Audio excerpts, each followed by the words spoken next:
Tom sat on the beach with the sun sinking towards the horizon and reflected that this was the most peaceful place he had ever been. Here was a small island in the Outer Hebrides, in western Scotland. Tom's wife, Lorraine, had convinced him to move from Edinburgh to where she herself and countless generations of her family had grown up. Tom hoped to see a green flash at sunset. He knew it was an explainable meteorological phenomenon related to the Earth's atmosphere, but as a writer he felt there must be a more romantic interpretation that could be used in writing without stepping too much on the heels of Jules Verne. The island was a long way away, and this was all before the advent of the internet and mass communications. Tom would have enough of the necessary peace and tranquility to continue writing. He had to admit that it was a good move, especially given their intention to have children. Lorraine is right. It's a different pace of life here among the close-knit community. She is glad to be back home and seems to know everyone on the island. Tom felt some coldness from the locals since he was an outsider married to a beautiful girl from the island, but he liked their straightforward manners. It was impressive how amicably everyone took to the task, and he wondered if it all had something to do with the independence necessary for the survival of the small island community. Tom had met Lorraine at university. Both were studying English literature. Lorraine hoped to become a teacher, while Tom focused on creativity and writing. They developed a strong relationship and married shortly after graduation, choosing to live in Edinburgh where there were better job opportunities. Lorraine is a tall and athletically built woman of about 5 feet 80, but on the island her height is not above average. All the locals seem large and some are huge. Tom wondered if there was anything of the Viking heritage that characterized the West Coast islands. Most of the natives have blonde hair, some with red highlights, and Lorraine is no exception. She wears her hair slicked back and ending at the top of her neck. It goes well with her piercing green eyes. In his opinion, she is perfection, although lately he has begun to think that she could look even sexier when she is pregnant. Lorraine had been putting off having children for the past few years, but now she was ready. He had never seen his wife so happy, involved in island life, and constantly involved in one committee or another. She's currently organizing the Solstice Festival. The festival involved the whole island in the weeks leading up to the holiday. The plan was to hold a series of contests and games, gather together on the island in the afternoon, and have a party with music, dancing, and an inordinate amount of whiskey. The competitions included a series of contests very similar to the games of the Highlanders. These were open to all willing men between the ages of 18 and 30, and the winner was proclaimed the inseminator of the season. The series of competitions for children were mini versions of the games for adults. Tom was offered the opportunity to participate in the competitions. He tried to refuse, but the locals insisted. Not wanting to offend anyone, he agreed to give it a try. He performed well in the race, coming in a respectable second place, and could have done better if his calf hadn't cramped up on the rough terrain.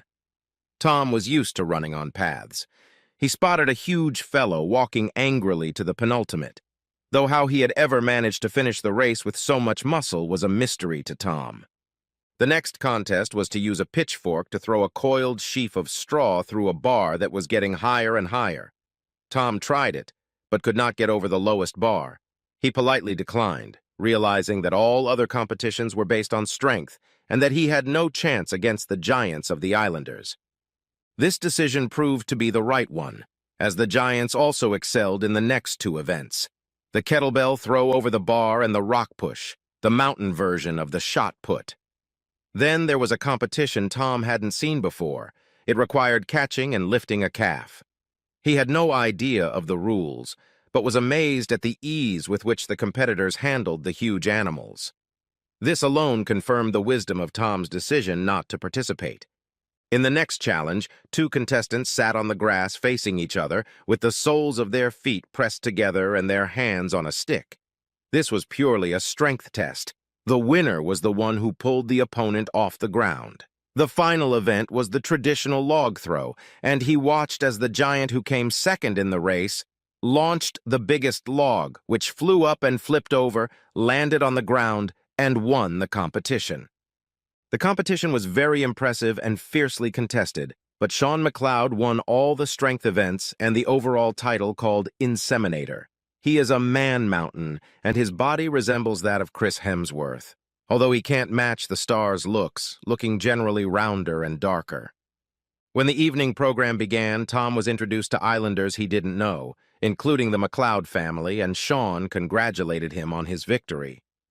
Tom felt like an outsider again as Lorraine and the McLeods discussed old family ties, so he quietly stepped back for another drink. Tom watched Lorraine from across the bar and thought she looked stunning in her summer dress, which certainly emphasized her full breasts and slender calves. He realized where Lorraine had gotten her looks from. Megan remained a striking woman, more like Lorraine's older sister than her mother. They talked with Sean for a long time before he took a laurel wreath from the stage and placed it on Lorraine's head. Tom approached them, watching with interest, but as he approached, Sean stepped back. "What's up, Lorraine?" He nodded toward her new headdress. "Oh, nothing much. It's an old tradition. The inseminator chooses the queen of the solstice. Our families have known each other for a long time. It's a nice gesture from Sean as a homecoming gift. I can't refuse the offer, but it doesn't really mean anything." Her mom interrupted. "Rubbish, Lorraine. It's still a great honor to be chosen, and very nice since you missed out on such an opportunity while at university." Tom didn't like his wife being chosen by another man. "Do you have any responsibilities as a queen?" "No, nothing special. It's just symbolic. Except that I'll have to walk around with this spiky thing on my head all night." "It actually looks good on you. It frames your gorgeous face." Lorraine thanked him for the compliment, took his hand, and they went back to join the dancing, which seemed to involve people of all ages. They were drawn in. They were drawn in for a while, and after one of the exchanges, Tom found himself dancing with an attractive brunette. A little later, he ran into her at the bar and learned that she was a widow and her name was Morag. They chatted about the island, the festival, and its traditions. She had a warm and accommodating personality and enjoyed telling stories about previous festivals. Tom asked her about the tradition of the Solstice Queen, saying that he understood it was optional.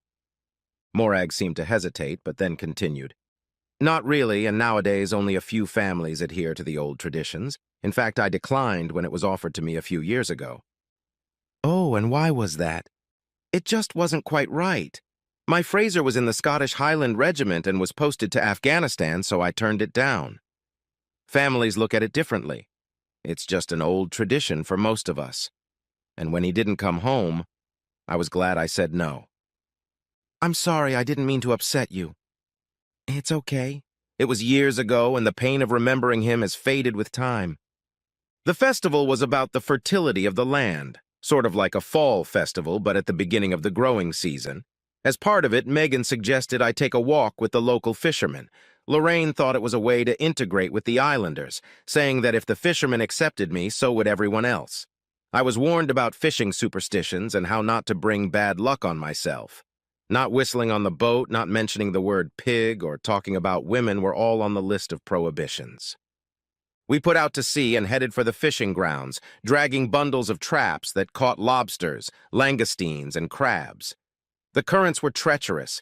I thought the whirlpools were Hollywood fiction, but the ones around the island turned out to be quite real. Skipper Fergus explained that the tides pass quickly through narrow places in the sea bays and over underwater rocks, forming whirlpools. They fish between the tides to make it possible to pull fish out. Seeing the water accumulated in the bottom of the boat, Tom became alarmed, but the skipper took it calmly. "Don't worry, lad. The planks sometimes dry up or separate. The pump will keep us afloat, but we'd better get back to the harbor." Tom was relieved to get on dry land, though Fergus was right. The pump had done the job. He jumped off the boat and quickly made his way to the lot they had converted into a house. As he entered the kitchen, he saw his mother-in-law reading a prayer book, but that wasn't what caught his attention. His attention was drawn to the sounds of sex coming from the bedroom, very loud sex. He rushed past Megan, running up the stairs 2 steps and burst into the bedroom. Lorraine was on all fours, oblivious to her surroundings and making shrill noises while Sean had her. Sean looked at him with disdain. "I'm not done yet." He continued to have her, even harder, and Tom couldn't believe it. But the next statement blew his mind. Finally, Lorraine looked up at Tom madly and, breathing heavily, said, "We'll be done soon, honey." Tom was stunned. This couldn't be true. He was about to turn toward the stairs, but before he knew it, he grabbed what was closest, a framed wedding photo of him and Lorraine, and launched it at Sean, hitting him in the head. "You little bastard!" Sean got off Lorraine and lunged at Tom, pushing him backwards. It was a fight, but not like in the movies. Just two guys pushing each other around. Tom landed a glancing blow to Sean's face, but he didn't seem to feel it at all. A second later, he felt blood spurting from his nose. Sean overpowered him by slamming him into the wall and punching him several times in the ribs with his fist. He heard Lorraine scream, "Don't hit him, Sean!" The next blow hit him in the jaw and he passed out, vaguely aware that Lorraine was trying to pull Sean away from him, and feeling blood running from his nose to his throat and his eyes going dark. He woke up in bed with Lorraine sitting beside him with a concerned look. Tom wheezed. "What was that?"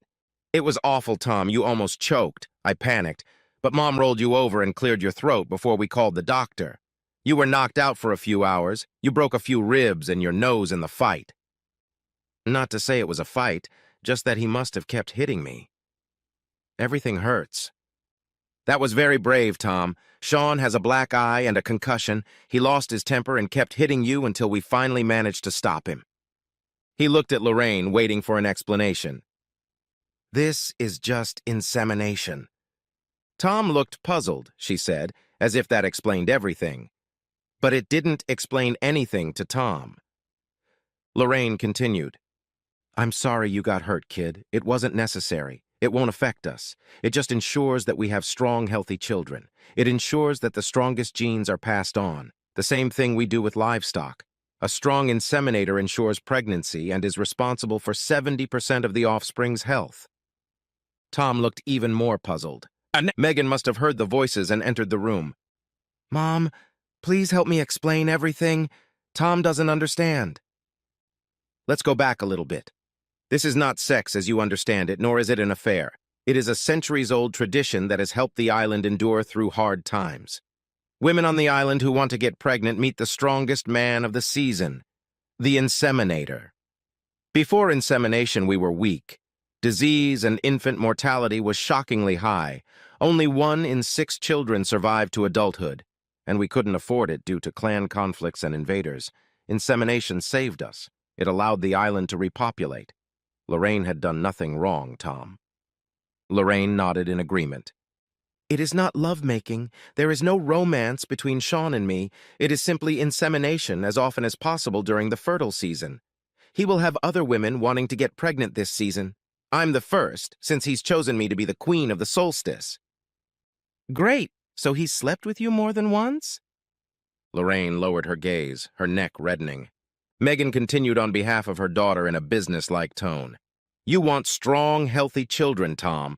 We didn't always have that here. Many women had miscarriages and many weak children died in infancy, so the strongest gene pool was necessary for survival. Just look at the size and strength of the men on the island. Sean is a prime example, and he has earned the right to reproduce.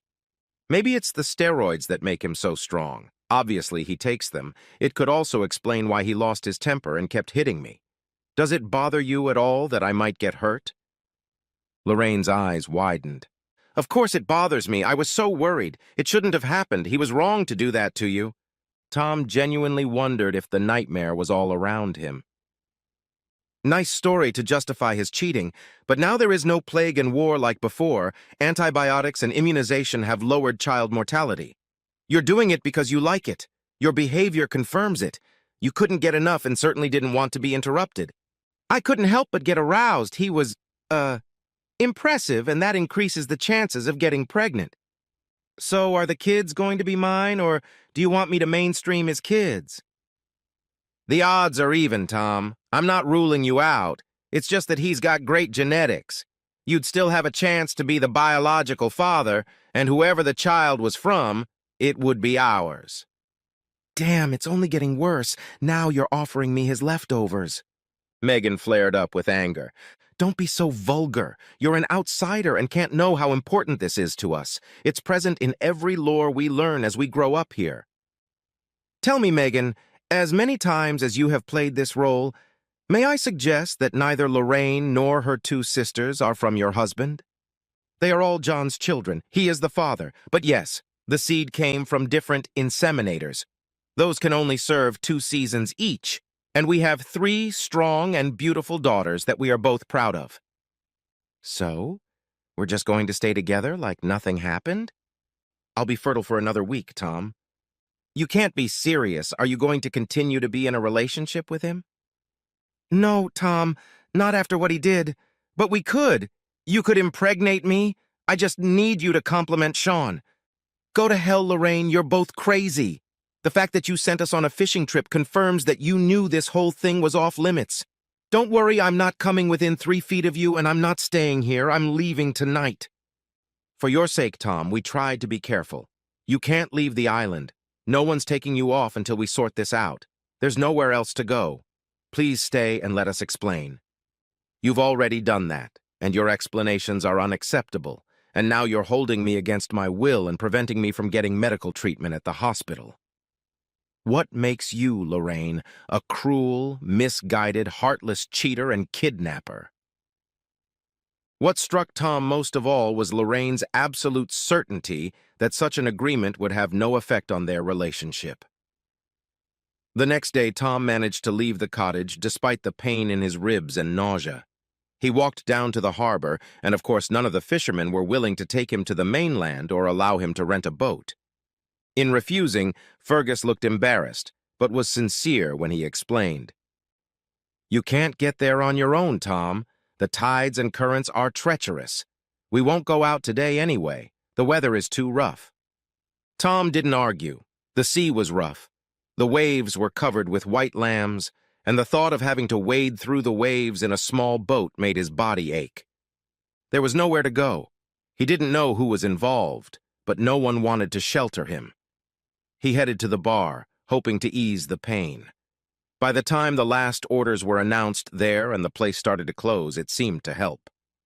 There was nowhere to go, so he wandered aimlessly around the island. It was cold, the northern sea breeze blowing through him. Alcohol now seemed like a very bad idea. He sat down to rest and closed his eyes.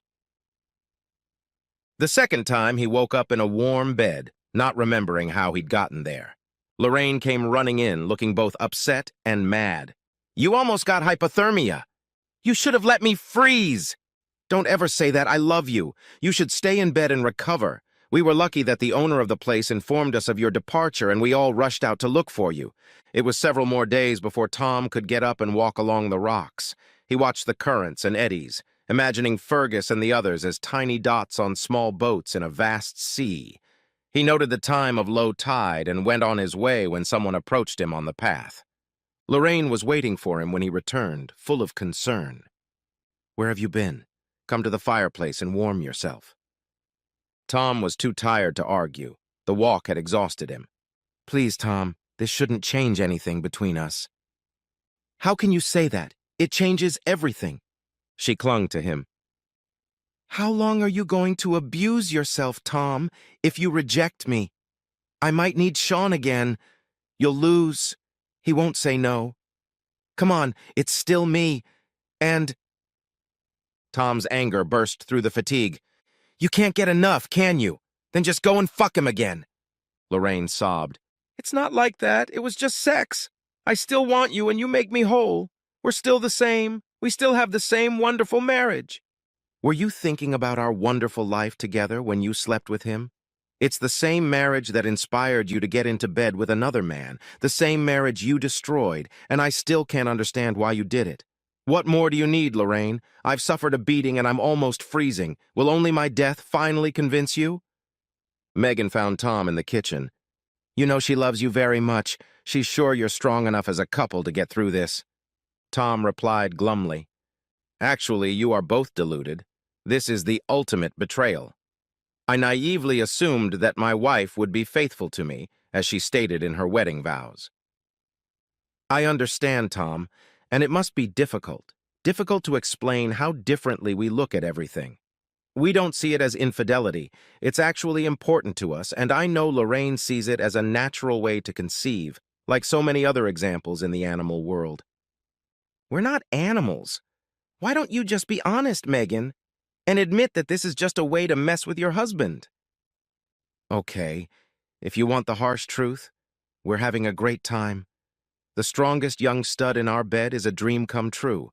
It's a turn-on and they can't get enough of us. We have a better chance of getting pregnant because we're so horny. Tom, you still have that option. Get Lorraine back, take her and impregnate her yourself. She'll always choose you over Sean or anyone else. There's absolutely zero chance of that happening.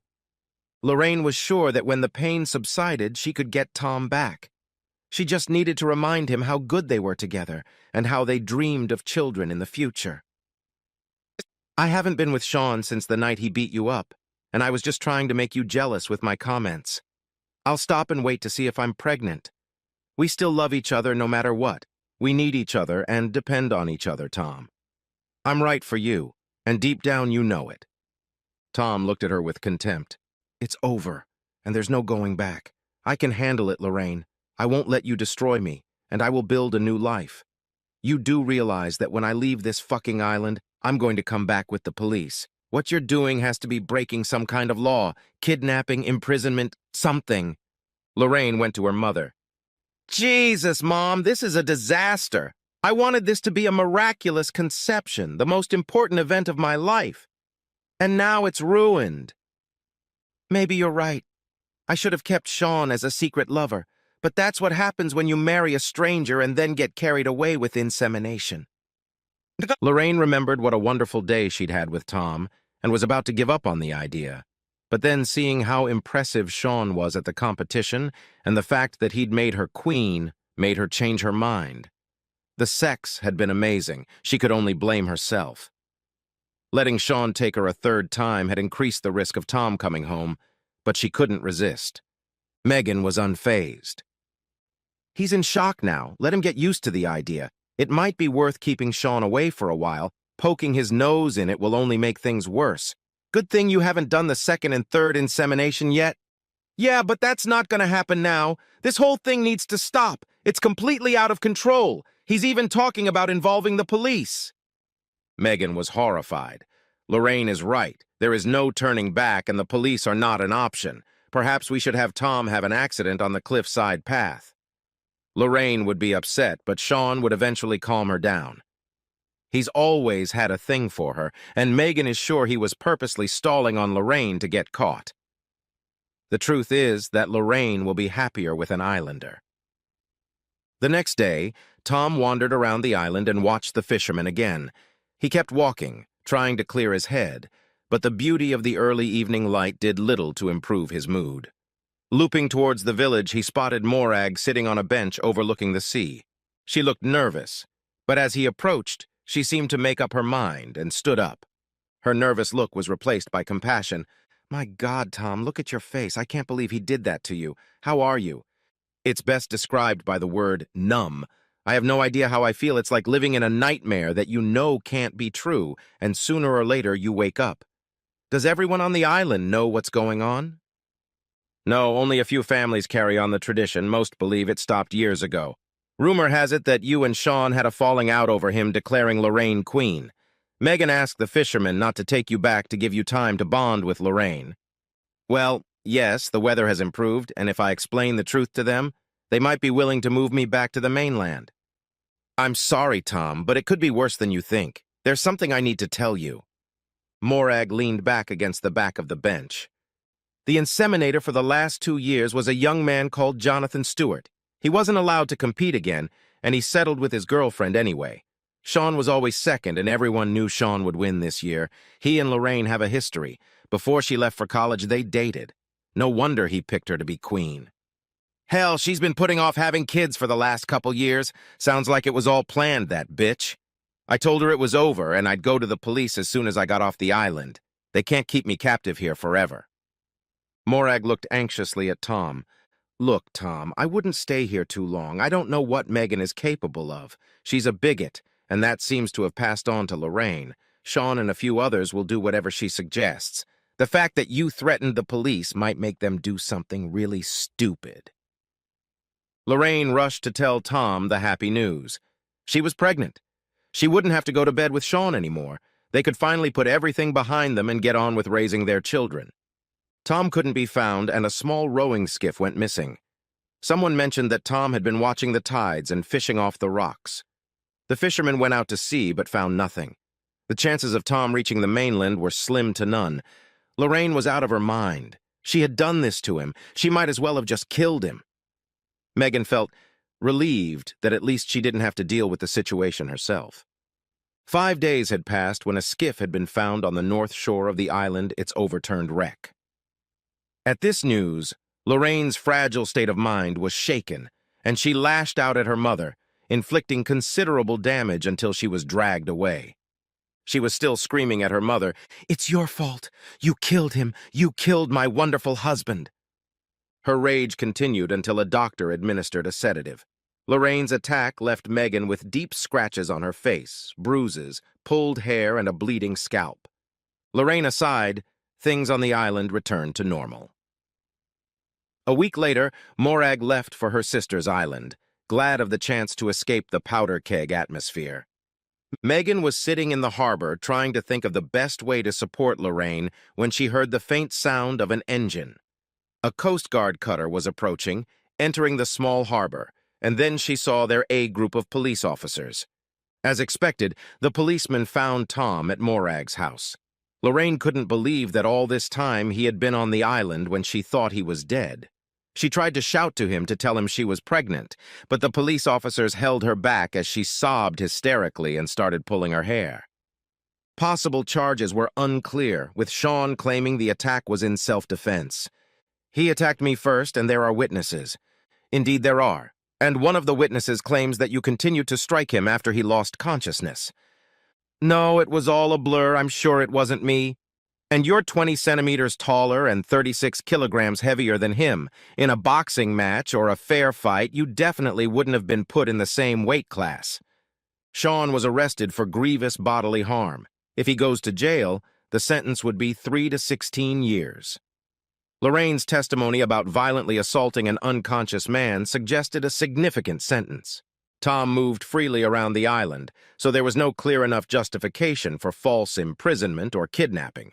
The locals simply stated that they were prevented from entering the harbor by bad weather. Megan realized they had nothing. The whole thing was pretty embarrassing, but they couldn't prove anything. Then the stories and rumors started coming out, and the fact that Megan had implicated others and lied to them caused a lot of hard feelings. She was distraught when she was offered the chance to leave the island for good. There was little choice. Life on the island without the support of those around her would prove impossible. After her departure, she was never heard from again. Lorraine also left the island to be evaluated in a psychiatric clinic. She died in childbirth, partly due to an inherited weakness, possibly related to a limited gene pool, and exacerbated by her unstable mental state. The baby, a robust girl weighing 3 kilograms 800 grams, survived. A DNA test revealed that the child's father is Tom. This means that Lorraine must have been pregnant before she was inseminated by Sean, since she and Tom have not been intimate since. The irony of the whole episode being meaningless summed up the futility of it all for Tom. Tom and his perfectly healthy daughter never returned to the island, but they were joined by their savior, Morag. A year later, Morag and Tom were quietly married, and a sister and brother were added to their growing family. They were vacationing in the Caribbean when Tom finally saw a green flash at sunset. Perhaps Jules Verne is right. It is a signal that everything in life has worked out in the most perfect way and has led to a happiness that is sure to be complete.